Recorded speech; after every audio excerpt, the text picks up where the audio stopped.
आज श्री राम नवमी है। सारे देश में खुशी का माहौल है। हर गली, हर मोहल्ला, हर एक शहर तैयार है श्री राम का स्वागत करने के लिए, श्री राम के जन्मोत्सव को धूमधाम से मनाने के लिए। आज हमारे यहाँ भी श्री राम जी का शोभा यात्रा निकलेगा। मैं भी जाऊँगा श्री राम जी के शोभा यात्रा में। सच बोलूँ तो बहुत खुश हूँ मैं। मेरी ज़िंदगी में खुशी का कारण ऑब्वियसली श्री राम जी ही है। लेकिन एक बात का मुझे हमेशा दुख पहुंचता है कि जहां एक तरफ इतनी सारी तैयारियां चल रही है रामलला के जन्मोत्सव को धूमधाम से मनाने के लिए, तो वहीं दूसरी ओर राम और रामायण को कल्पना सिद्ध करने के लिए ना जाने हर दिन कितनी सारी साजिशें रची जाती है। कोई रामचरितमानस को फाड़ रहा है तो कोई रावण को बड़ा और राम को छोटा बता रहा है, और कितने तो ऐसे लोग हैं जो ये साबित करने के चक्कर में है कि राम तो कभी थे ही नहीं। हम क्या ऐसे ही तमाशा देखते रहेंगे? कभी नहीं। हम इनको जवाब देंगे, लेकिन असभ्यता से नहीं, सभ्यता से, सारे प्रमाणों के साथ। मैं ये वीडियो उन लोगों के लिए बनाना चाहता हूँ जो आए दिन श्री राम पर ना जाने कितने सारे सवाल उठाते रहते हैं। तो क्या श्री राम सचमुच एक कल्पना है? ये लोग जो बोलते हैं कि श्री राम कभी हुए ही नहीं थे, तो क्या उनकी बातें सही है? अगर श्रद्धा से बात करें तो ये सवाल ही गलत है। इसे दूसरे धर्मों में ब्लेस्फेमी कहा जाता है, यानी ये इस निंदा है, यानी ये इस द्रोह है, जो कि गलत है। लेकिन हमारे यहाँ तो ब्लेस्फेमी का कॉन्सेप्ट ही नहीं है। हमारे यहाँ हर सवाल पूछने वालों का सम्मान किया जाता है। ये हमारे सनातन की पहचान है। हमारे यहाँ सवाल पूछने पर सुकरात की तरह जहर नहीं दिया जाता और ना ही सरमंद की तरह सर काट दिया जाता है, बल्कि सर झुका करके विनम्रता के साथ उनके सवालों के उत्तर दिया जाता है। कुरुक्षेत्र की भूमि पर अर्जुन किसी बच्चे की तरह एक ही सवाल बार बार पूछ रहे थे, और तीनों लोक के अधिपति जगत गुरु श्री कृष्ण बड़ी धैर्य और विनम्रता के साथ 18 अध्यायों के 700 श्लोकों में अर्जुन के हर सवालों के उत्तर दिया। और इतना ही नहीं, नाचिकेता नामक एक बालक तो अपने प्रश्नों को लेकर के यमराज तक पहुंच गए थे, और यमराज को भी उस छोटे बालक के सवाल सुनने पड़े। तो श्री राम पर भी सवाल उठाने वालों से हमें नाराज नहीं होना चाहिए। ये हमारे परंपरा के विरुद्ध है। तो चलिए इन्हें हम शांति और तर्क के प्रमाणों के साथ उत्तर देते हैं। यहाँ पर लोग राम को झूठ और जीसस को इतना सच मानते हैं कि पारमाणिक तारीखों की गिनती भी जीसस के जन्म से शुरू करते हैं। आपको BC और AD का कॉन्सेप्ट तो पता ही होगा। तो चलिए एक स्टडी करते हैं और सच्चाई जानने की कोशिश करते हैं कि ये जो सारे सवाल श्री राम के अस्तित्व को लेकर के उठती है, तो ये सही है या गलत? मेरे हिसाब से सत्य को किसी एक ने नहीं, बल्कि बहुतों ने अपनी अपनी तरीकों से अपनी अपनी भाषाओं में बोली है। सबका बहुत मूल्यवान योगदान है मानव कल्याण के प्रति, वो चाहे श्री राम हो या जीसस हो या बुद्ध हो या हजरत मोहम्मद हो। हमें सबसे सीखना चाहिए, क्योंकि जितना हम सब इन सब के बारे में जानेंगे उतना ही हम अपनी ज़िंदगी में एक बेहतर इंसान बनते चले जाएंगे। मैं हर एक धर्म का सम्मान करता हूँ। हर एक धर्म के जो महान व्यक्ति है उन पर मैं विश्वास करता हूँ। इस वीडियो का उद्देश्य किसी धर्म को छोटा बताना या उस धर्म पर सवाल उठाना नहीं है, बल्कि हमारे राम पर उठे हुए सवालों का जवाब देना है। आप सभी को पता है श्री राम की कथा महर्षि वाल्मीकि ने लिखी है, और क्रिस्ट की प्रामाणिकता मैथ्यू, मार्क, लूक और जॉन के संदर्भों पर टिकी हुई है। तो श्री राम के जन्म से शुरू करते हैं। महर्षि वाल्मीकि लिखते हैं कि चैत्र मास की 9वीं तिथि को जब पुण्य वस्तु नक्षत्र का जब आरंभ हुआ था, तब श्री राम का जन्म हुआ।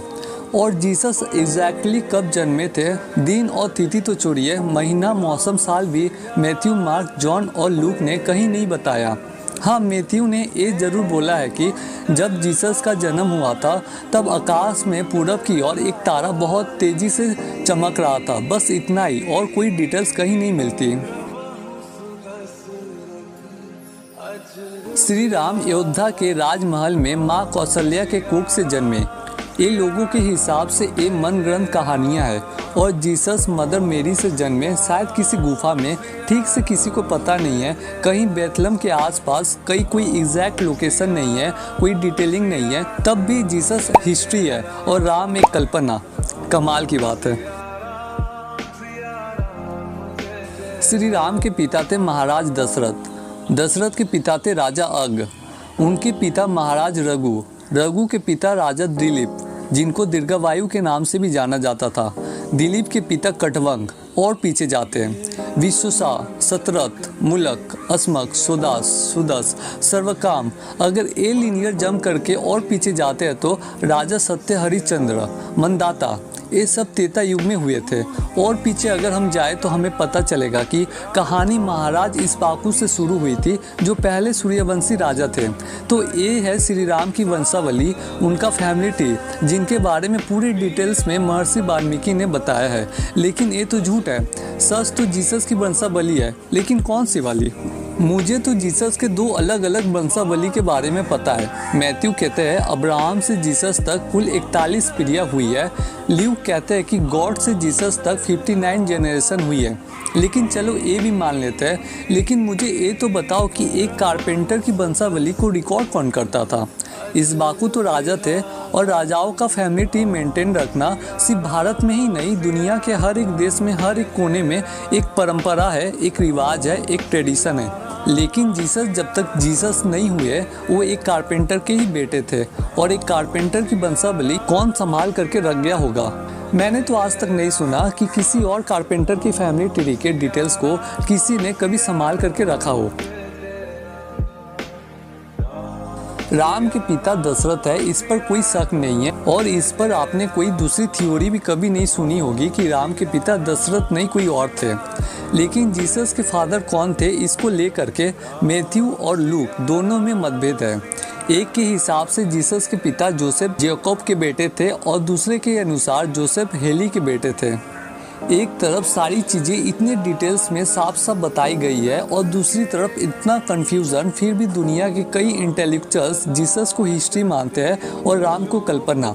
मैं खुद जीसस पर बिलीव करता हूँ, और उनका सम्मान भी मैं बहुत करता हूँ। उन्होंने जो कुछ भी किया मानव कल्याण के लिए। ये वीडियो किसी के ऊपर सवाल उठाना नहीं है, बल्कि ये वीडियो मैंने सिर्फ इसीलिए बनाया कि जितने एविडेंस की बुनियाद पर जीसस को सच माना जाता है, उससे कई ज़्यादा एविडेंस श्री राम के पक्ष में है। तो आखिर क्यों हर बार श्री राम के अस्तित्व पर ही सवाल उठते हैं? आखिर क्यों हमें कोर्ट में ये साबित करना पड़ता है कि श्री राम थे? और ऐसा कब तक चलेगा? एक को आपने इतना बड़ा सच मान लिया कि समय को आपने उनके नाम से 2 हिस्सों में बांट दिया, BC और AD, और दूसरे के लिए हमें हर बार कोर्ट में केस लड़ना पड़ता है। हमने तो कभी भी किसी भी रिलीजन पर सवाल नहीं उठाए, और ना ही उनसे उनके होने का प्रमाण मांगा है। तो हमेशा हमारे रिलीजन, हमारे राम पर ही ऐसे सवाल क्यों उठते रहते हैं? आप जीसस को सच मानो, आप बौद्ध को सच मानो, आप हज़रत मोहम्मद को सच मानो, हम भी उन्हें सच मानते हैं, हम भी उनका सम्मान करते हैं। लेकिन राम को झूठ कहा जाए, राम को कल्पना बोला जाए, ये अब हमसे और नहीं सुना जाएगा और नहीं सहा जाएगा। मैं अपने भाइयों से अनुरोध करता हूँ कि इस वीडियो को इतना शेयर करो ताकि जो लोग राम पर सवाल उठाते हैं उनको भी उनका जवाब अच्छे से मिल पाए। आखिर उनको भी श्री राम के बारे में पता चले, उनको भी सनातन के बारे में पता चले। जय श्री राम।